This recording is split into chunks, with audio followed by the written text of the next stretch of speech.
नमस्कार मित्रो व माय मावल्यांनो नमस्कार। मी अर्जुन आदित्य द महाविजन या यूट्यूब चॅनलवर तुमचं पुन्हा एकदा स्वागत करतो। आज आपण जी भाजी पाहणार आहोत त्या भाजीचं नाव आहे चिचुरटी, काही वेळा चिचुरटा असंही म्हटलं जातं। या परिसरामध्ये भरपूर प्रमाणात ती भाजी उठते। चला तर आपण ती पहिली जमा करू आणि त्यानंतर पुन्हा ती कशी बनवायची तेही तुम्हाला मी पुढे दाखवणार आहे। चला तर मित्रो आपण जाऊ।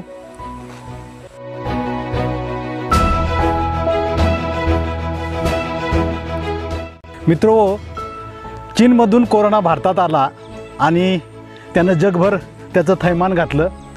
खरं तर कोरोनाची भीती सगळ्यांनाच आहे, पण ह्या भागामध्ये कोरोना पूर्वीपासूनच आहे आणि त्याचं हे झाड हे आमच्या भागातल्या मुलांनी शोधून काढलंय। बघा इथं बघा, हे कोरोना, हा कोरोना इथं आहे, तुम्ही बघू शकताय। कोरोना तुम्हाला दिसतंय, हे पहा।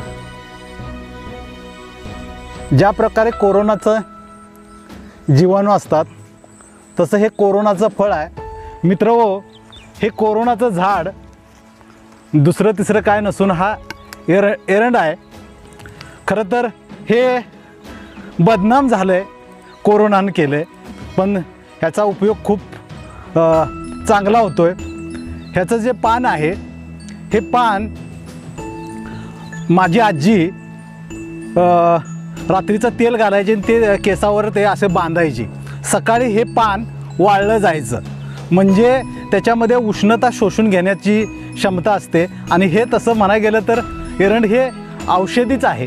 त्याचबरोबर ह्या एरंडाच्या ज्या फांद्या आहेत याचाही बऱ्याच ठिकाणी उपयोग होतो आहे। आपल्याकडे धार्मिक विधीही त्याच्यापासून केले जातात। तर चला मित्र, आपण पुढे जाऊया। अशा प्रकारची वेगवेगळ्या प्रकारची वनस्पती, फुले, फळे आणि जीवाणूसुद्धा आपल्याला दिसतात। चला तर मित्र पुढे जाऊ।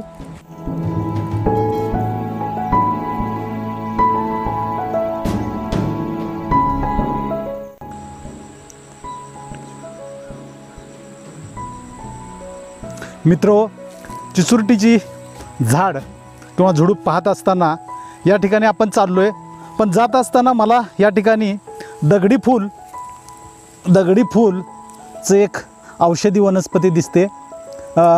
दगडी फूल म्हणजे हे मसाल्यातलं नाही हा मित्रो, हे समजून पहिलं घ्या, नाही तर दगडी फूल म्हटल्यावर तुम्हाला वाटेल की मसाल्यातलं आहे। तर हे रानटी आहे। हे पहा, हे असं हे आहे। तर हे औषधी ह्याच्यासाठी आहे की आम्ही ज्यावेळी लहानपणी ह्याची जी पानं आहेत ही औषधी आहेत। म्हणजे ज्यावेळी आमचा हाताला खरचटलं किंवा एखाद्या वेळेस असं काहीतरी कापलं तर हे असं चुरा करायचा आणि ती जिथं जखम झालेली असते किंवा जिथं कापलेलं असतं त्या ठिकाणी जर जखमेवर असं लावून असं दाबून धरलं तर रक्त थांबतं। म्हणजे इतकं हे गावठी असं औषध आहे, त्याचा वापर होतो आहे। कदाचित याला म्हणजे तशी काही शास्त्रीय माहिती नाही, पण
तोंड रुचकर होतं आहे. याच्याबद्दल मी ज्यावेळी आपण ह्याची रेसिपी करणार आहे त्यावेळी डिटेल सांगणार आहे. कारण माझी आजीचं ही सगळ्यात आवडती भाजी म्हणण्यापेक्षा आवडता ठेचा होता. माझा आजोबांना पण हे खूप आवडायचा. तर याच्याबद्दल मी तुम्हाला ज्यावेळी आपण रेसिपी तयार करणार त्यावेळी डिटेल माहिती देतोच. चला तर पुन्हा पुढे जाऊ आपण.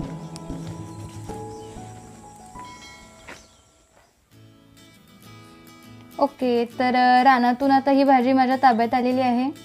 आपण ही आता निवडून घेऊया. आता याची आपण देठं काढायची, जी काटेरी असतात, आणि मग धुवून घेऊया. त्याच्यासोबत मी आता मिरच्या घेतलेल्या आहेत, कारण आपण ठेचा करणार आहोत.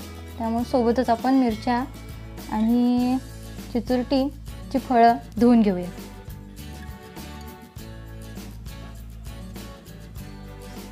तर आता ही जी चिचुरटीची फळं आहेत ती आपण भाजून घेणार आहोत.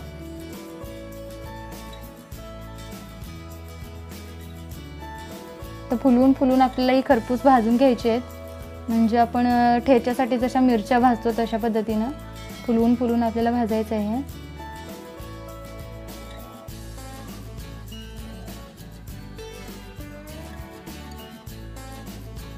हे पहा, व्यवस्थित आता आपण भाजून घेऊया. अगदी मऊ होईपर्यंत भाजायचं, एकदम खरपूस तांबूस काळपट रंग येऊपर्यंत भाजायचं. आता काढून घेते मी, तुम्हाला दाखवते. एक फळ फोडून दाखवते तुम्हाला. यातून बिया बाहेर पडतात, म्हणजे हे व्यवस्थित भाजले, मऊ झाले. आता आपण मिरची आणि लसूण भाजून घेऊ.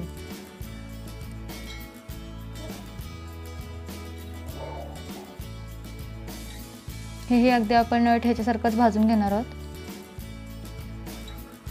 त्यानंतर आपल्याला जिऱ्याची याला फोडणी द्यायची आहे. त्याआधी सगळं भाजून घ्यायचं. खरपूस अगदी दिसतंय बघा तुम्हाला काळपट रंग त्याचा भाजलेला. पण आता तेल टाकूया. आता आपण जिऱ्याची फोडणी देणार आहोत.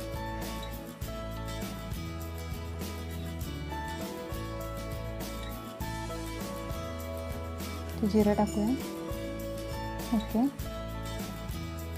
त्यात आपल्याला सगळं आता हे टाकायचं आहे. मिरच्या, लसूण आणि त्यानंतर चिचुरटीची फळं. हे आपण एकदा परतून घ्यायचं. तेलात परतून घेतल्यानंतर त्याला जास्त मऊपणा येईल. ही फळं उडतात, त्यामुळं थोडं पळा त्यावर दाबून ठेवायचा. ही फळं तेलात आल्यानंतर थोडीशी उडतात फुटून.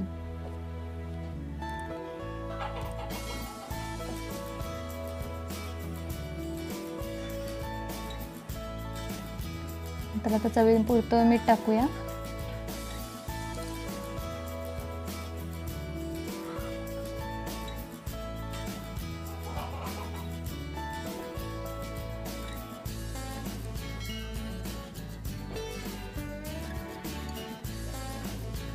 आता उतरून घेते मी. हे आपल्याला गरम गरम असतानाच ठेचायचं आहे, कारण थंड झाल्यानंतर ही फळं जी आहेत ती वातट होतात आणि ठेचली जात नाहीत व्यवस्थित. त्यामुळे गरम गरम असतानाच आपल्याला हे आता चेचून घ्यायचं आहे. अगदी ठेच्यासारखं मला ठेचून घेऊ.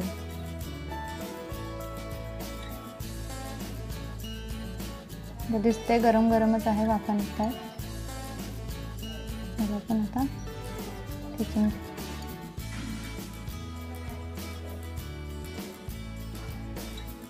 हे चवीला जरी कडू असलं तरी पौष्टिक आहे, म्हणून जुनी माणसं ही खायची.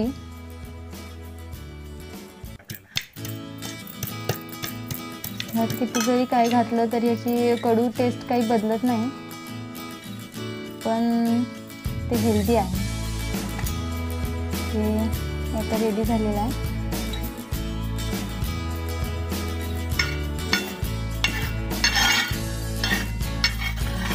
काढून घेऊ. ते खाण्यासाठी रेडी आहे. तोंडी लावणं म्हणून खायचे पहिला ही माणसं, जुनी माणसं.